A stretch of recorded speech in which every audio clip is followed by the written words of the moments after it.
This is the part where your quadcopter starts to look like a quadcopter. We're going to start working on the propulsion group. That consists of the 4 motors and the 4 ESCs. So let's start with some unboxing. This is where we're going to have some fun unboxing our motors.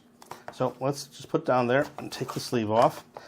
And here is our motor. Now this is a great box. Keep this box. We got our stickers, some foam, and our motor. On top you'll find the lock nut. Don't lose that. I recommend we just kind of unscrew that and put it in the box for safekeeping right now. Now you're going to find this bag right here. This bag is your spare parts. That's for your screw and washer for the bottom in case you have to do a repair. So you want to save that. Now here,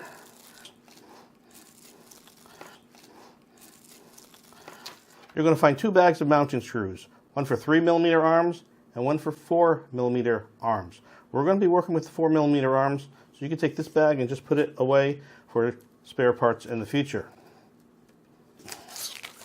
Let's open our ESCs next. Just go ahead and rip the package open. We don't really care too much about the label. And you're going to pull out the contents. Don't forget to grab this part. It's kind of transparent. You want the shrink wrap. You're going to need that later. You get another sticker for your collection. You're going to have a lot of stickers by the time we're done. There's going to be 2 important items in the bag, the ESC and the shrink tube.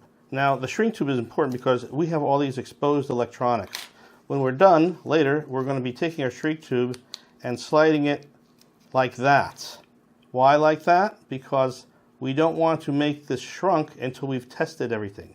After everything's been tested and the motor wires are connected, we'll then be sliding this over our ESC, protecting all of our wires and shrinking that down.